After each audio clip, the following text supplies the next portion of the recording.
Every football player starts somewhere. In Tom Gerhart's case, he was invited. John Newmaster was the one guy who got a few other kids in the neighborhood and came over and talked my mom into it.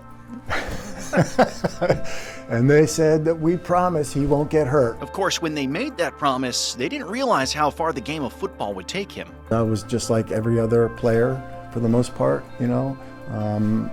Although I do think I had a little higher passion for it.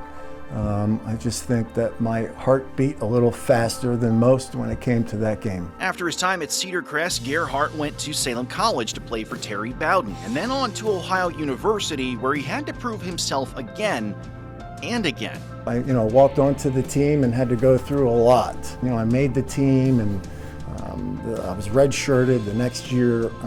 At the conclusion of that season, the entire staff was fired.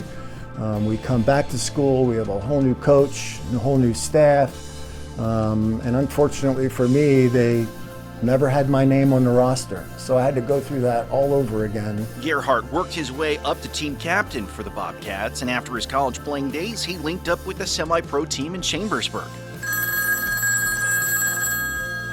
But that's when a slightly more well-known Pennsylvania team came calling. I got a phone call from George Azar from Philadelphia, and they brought me in for a workout, and I signed with them immediately that day and stuck there for some time. The former Falcon knew that to stay at that level, it would take his very best every day, which made it all worth it throughout his seasons with the Eagles in the early 90s.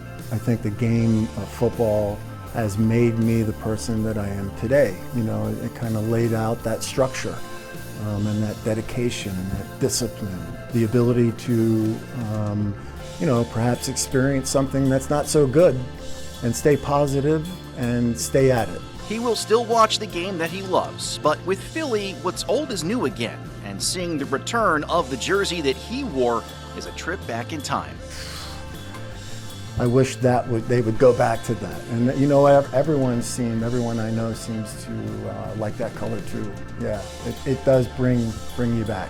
After a career in the NFL, the Canadian Football League, and the World Football League, his days of fighting are far from done. For the past few decades, he's held the Ann Fund, which honors his late mother who lost her battle with cancer. They auction off sports memorabilia to help others in their fight. It was at that point I wanted to do something a little bit different, maybe. Instead of a lot of different fundraisers, I wanted to kind of concentrate on maybe one or two, and what better than sports memorabilia perhaps, and that's kind of where that came into play. And here we are looking at number 25 coming up. So it's been a long journey in that regard, but it's been a lot of fun too. Today, the Ann Fund has raised over $300,000 over the years with no signs of slowing down. Alex Cawley, Fox 43.